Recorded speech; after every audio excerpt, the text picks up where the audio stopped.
Here I have a quiz for you, one question, one sentence from a PubMed article.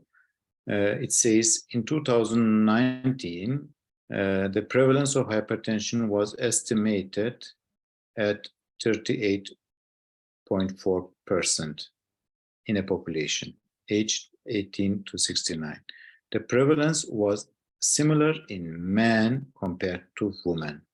38%, 38.5 compared to 38.3. And they have given a p-value, 0.95. So that means the 0.95 indicates the prevalence, the difference between these 38.5 and 38.3 is similar. That means it is not significant.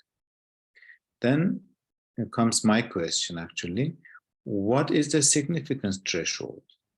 When do we call a p-value significant and when non-significant?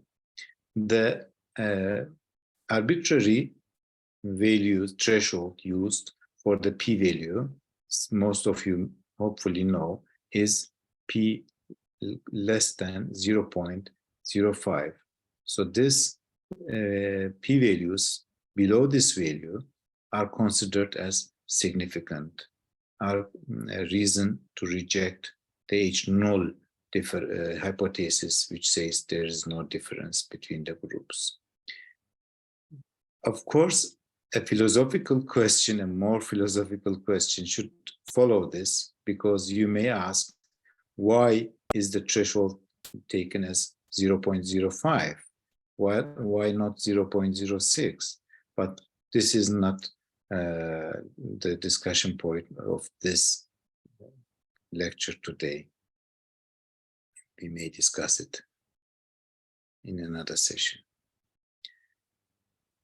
So the p-value is very important in statistics, and you see it everywhere. It tests the null hypothesis. The null hypothesis, and when we start the research, we hypothesize that there is no difference, no significances, and the p-value gives us an information whether we should accept this null hypothesis or reject it. It measures the probability that the result is due to a chance. And when you have a p-value of 0.01, that means the probability of the result occurring by chance is 1 in 100, 0.01, or we may write it as in percentage, just as 1%, isn't it? 1%. That means there is a 1% chance that these results occur by randomly, by chance. So if this is the case, if the p-value gives us a probability of something occurring by chance, that means we are not 100% sure that there is a significant difference.